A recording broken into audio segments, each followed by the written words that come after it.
The town was quiet, seemingly ordinary, with tree-lined streets, tidy lawns, and neighbors who knew each other's routines and faces. On the surface, it was peaceful, where children played in yards without fear, and families went about their daily lives. People smiled, waved, and nodded at each other in greetings that seemed harmless, ordinary, and sincere. But beneath this calm, darkness lurked, hidden in plain sight, woven into everyday life. At the center of this hidden darkness was a man who seemed normal to everyone, a friendly, helpful, polite neighbor who smiled too perfectly, laughed just enough, and made himself appear indispensable. He helped with groceries, offered advice, and participated in town events, building trust, weaving himself into the social fabric of the community.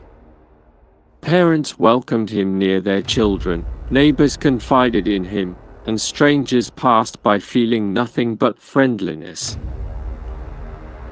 He was, by all appearances, the perfect neighbor, the man you would least suspect of harboring anything sinister.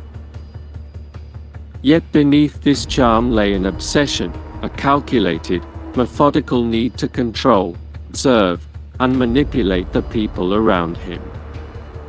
At first, his actions were subtle, a lingering glance during a conversation, knowledge of private events he could not possibly have known, casual question about personal matters.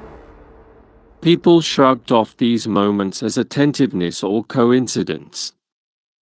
But gradually, the signs accumulated, items shifted mysteriously in homes, doors left unlocked, small accidents that seemed trivial but were carefully orchestrated. A child's toy would be moved, a note would appear with an almost imperceptible warning. He began testing trust, learning fears, habits, routines, and weaknesses of neighbors, each small observation meticulously recorded in his mind. He interacted with multiple families simultaneously, offering help and guidance, while secretly creating minor disturbances that would ripple through relationships and events, sowing confusion, tension, and fear. As months passed, the town's ordinary life became a stage for his obsession. Families began noticing subtle, unsettling changes, minor accidents, strange noises at night, objects missing or misplaced, shadows in empty hallways. Children whispered to each other about seeing him staring through windows. Adults felt uneasy after encounters that should have been mundane. No one could pinpoint the source, yet a collective unease settled over the town.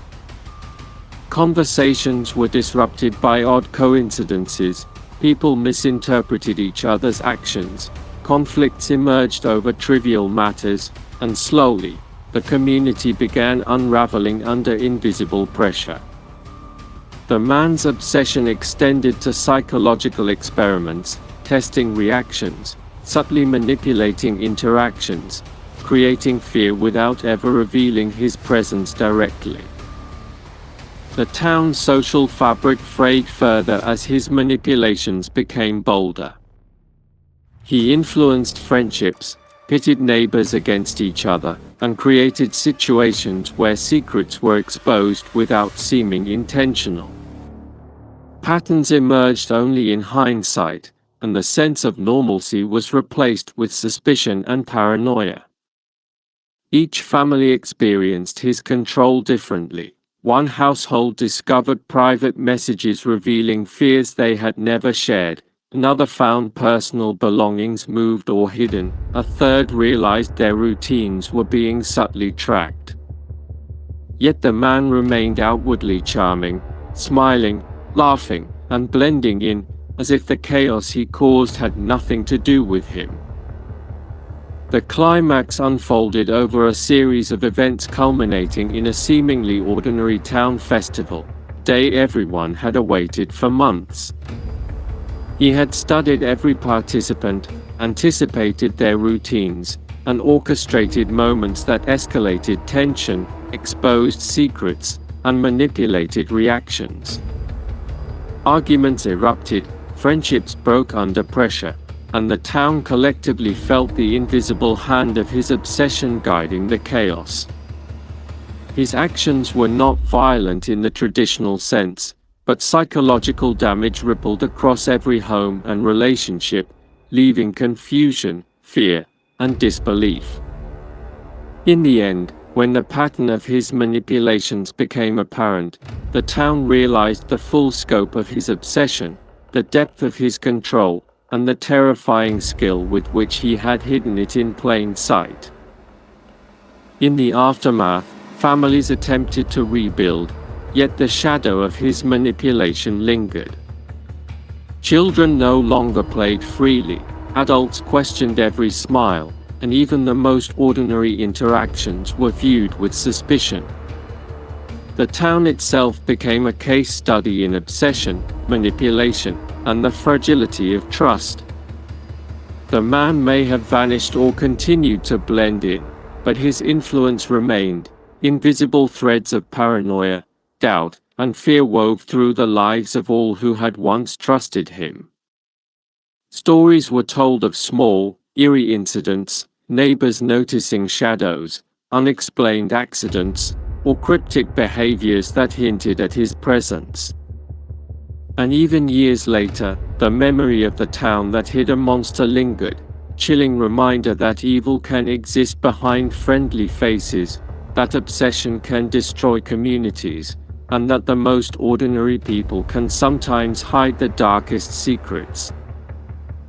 The story of this man and the town became a legend, whispered in hushed tones, a psychological puzzle for anyone who dared to wonder how one person could wield such subtle, devastating power. Each retelling added new details, new insights into his methods, his obsessions, and the way he had studied human behavior to perfection. It was a reminder that appearances deceive, that trust can be weaponized, and that sometimes the greatest danger lies not in action, but in observation, manipulation, and control.